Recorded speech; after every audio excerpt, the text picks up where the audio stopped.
Sectors और शेयरों पर चर्चा करने के लिए आज हमारे साथ हैं एएसके हेज सॉल्यूशंस के सीईओ वैभव सांघवी। वैभव, गुड आफ्टरनून। सबसे पहले तो इस फेस्टिव सीजन में हम पहली बात कर रहे हैं, तो आपको फेस्टिव सीजन की बहुत बहुत शुभकामनाएं। बताइए कैसा फील कर रहे हैं इस समय मार्केट्स को लेकर, जो ऑल टाइम हाई के इतने करीब। भी मेरी तरफ से हार्दिक बधाइयां और best wishes for the festival. From market, अगर मार्केट के पर्सपेक्टिव से अगर हम देखें तो अगर लास्ट वीक की इवेंट को मद्दे नजर अगर उसका आकलन करें, हमने देखा कि फेड की पॉलिसी में जो लैंग्वेज दबिश रही है, एट द सेम टाइम हम बॉन्ड यील्ड्स को भी देखें कि वहां से करेक्ट हुई, जो आपने जस्ट थोड़ी देर के पहले ही जिसको अलूड किया था। आई थिंक उसके कारण हमने ग्लोबल रिस्क ऑन सेंटिमेंट देखी हुई है। हालांकि चाइना की ग्रोथ थोड़ी वीक एक्सपेक्टेड है, but on an overall basis I think उसके लिए काफी इंटरेस्ट आया है from an emerging market perspective as well.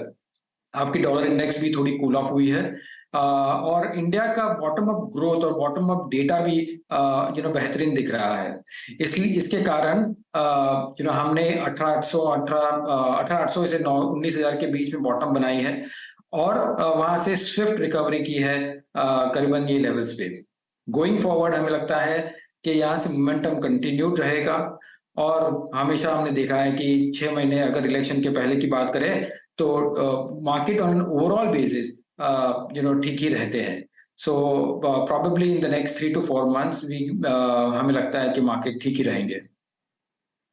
हम जिस बात का जिक्र कर रहे थे ब्रेक से पहले वैभव, वो टेक्नोलॉजी कंपनियां थी जहां पर वो बॉन्ड डील नरम पड़ना ऑफ कोर्स एक पॉजिटिव रहेगा और होपफुली अगर अमेरिका रिसेशन में नहीं जाए तो ये जो पूरा एक नेगेटिव और कॉशियस टोन इन आईटी कंपनियों ने रखा है उसमें बड़ा बदलाव देखने को मिलेगा। क्या ये फिर सही समय है इन स्टॉक्स में फिर तेजी की पोजीशंस लेने का, और आप प्रेफर क्या करेंगे अमंग्स द बिग बॉयज या फिर mid caps?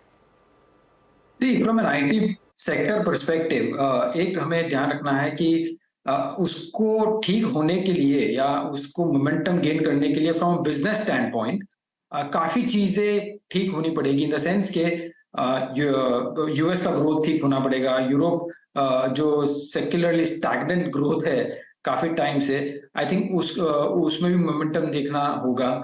I mean, it is too much to ask for,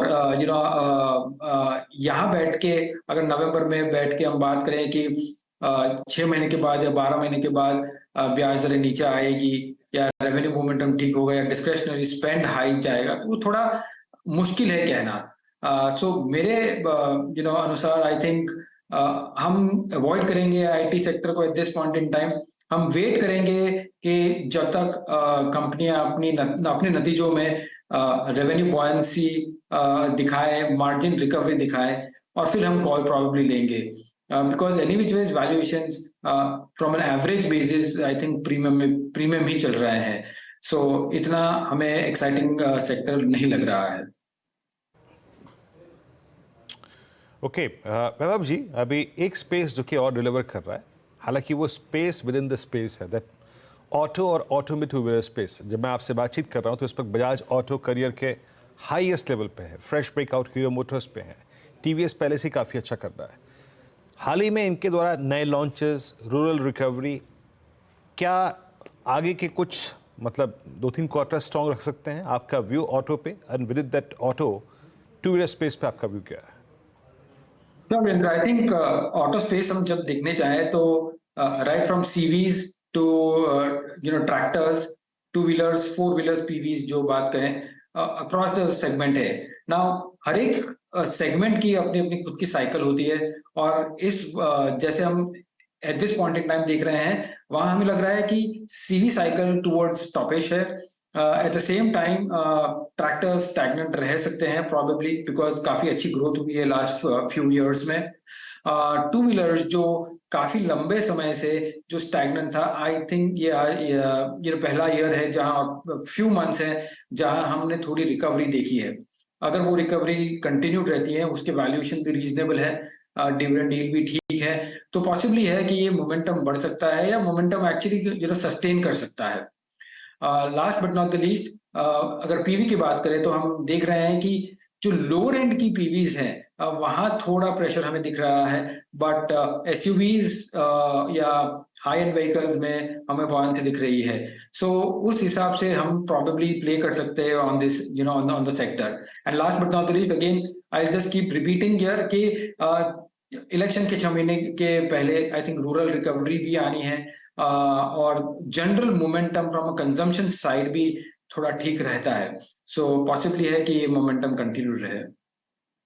वैभव, एक चीज़ जो मार्केट को थोड़ी तंग कर रही है कि लार्ज प्राइवेट बैंक्स नहीं चल रहे हैं. ऐसा क्यों है? आप देखें, HDFC बैंक ने तो खासा अंडर परफॉर्म किया है, लेकिन इवन ICICI बैंक ने भी एक 3 साल की आउट परफॉर्मेंस के बाद पिछले 1 साल कुछ नहीं किया है. इसका क्या कारण है आपके हिसाब से, और क्या अब ये चलने को तैयार है? No, Anuj, I think very interesting kind of observation because अगर हम देखें कि बैंकिंग एज एन सेक्टर वो काफी ओवरवेट रहा हुआ है फ्रॉम एन FPI परस्पेक्टिव. और अगर हम FPI का फ्लो और ओवरऑल बेसिस देख रहे हैं और इमर्जिंग मार्केट्स में भी देख रहे हैं, तो आई थिंक इमर्जिंग मार्केट्स में जनरली हमने आउटफ्लो देखे हुए हैं. Of course, there is a rebalancing from China towards India, but net के हिसाब नेट बेसिस में अगर हम लास्ट 2-2.5 साल की बात करें तो काफी अमाउंट और काफी पैसा निकला है फ्रॉम एन FPI परस्पेक्टिव. और जब ऐसी भारी बिकवाली होती है तो हमें यू विल ऑलवेज फाइंड के जो हायर ओन्ड सेक्टर्स रहते हैं, जैसे आप बैंक्स कहें या IT कहें, वहां आप बिकवाली एडिशनल देख सकते हैं. इसी के कारण one of the technical reasons है जहां हमने प्रेशर देखा है. पर फ्रॉम फंडामेंटल रीजन अब देखें, लास्ट क्वार्टर में अगर मैं एबेरेशन निकाल लेता हूं, NIMs जहां कंप्रेस हुई हैं, on an overall basis banks की बैलेंस शीट, उनका growth, risk monitoring mechanisms, I think और रीच काफी बड़े हैं और अच्छी तरह से वो फंडामेंटली इंप्रूव हुए हैं. सो वैल्यूएशंस के हिसाब से देखें तो एवरेज से नीचे चल रहे हैं या रीजनेबल एज वेल. सो अगर 1-1.5-2 साल की बात करता हूं तो आई थिंक बैंक्स और प्राइवेट बैंक्स खास करके हम एक सेगमेंट जो हमें पसंद है from a fundamental perspective. Private banks eventually चलेंगे, बट थोड़ा पेशेंस टेस्ट कर रहे हैं शायद. वैभव, इस समय आपने कुछ मिड या स्मॉल कैप में नई कंपनियां लेना शुरू किया है क्या? थोड़ा मिड और स्मॉल कैप में हमारा वैल्यूएशन कंफर्ट इतना नहीं है. वी विल वेट के थोड़ा आई वुड से करेक्शन हो, और करेक्शन के बाद हम प्रोबेबली ये सेगमेंट को देख सकते हैं. Of course in the mean time ऐसा नहीं है कि देयर आर स्टोरीज नहीं है वहां पे या स्टॉक्स नहीं है, but from an overall basket perspective I would rather wait, और हमारा concentration at this point in time ज्यादा लार्ज कैप में रहेगा as compare to small and mid caps. Okay Vaibhav ji, अभी फार्मा पे नहीं जाऊंगा, मैं हेल्थ केयर पे रहूंगा.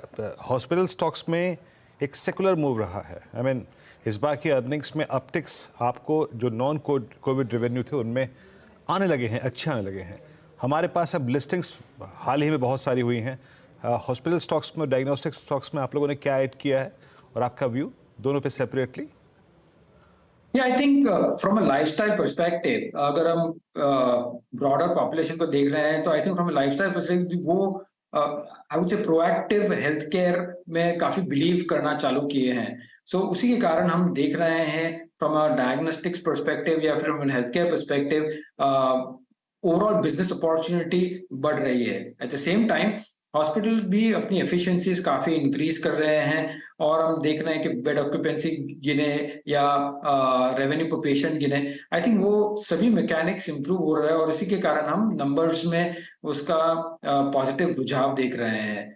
सो while the opportunity from a secular perspective काफी हाई है, बट एक केपेक्स इंटेंसिव भी है थोड़ा इंडस्ट्री. सो वो टाइट बैंड के वैल्यूएशंस में हमें लगता है ये अपॉर्चुनिटी रहेगी. वैभव, यहीं पर समाप्त करेंगे इस कॉन्वर्सेशन को. थैंक यू सो मच आज हमारे साथ जुड़ने के लिए.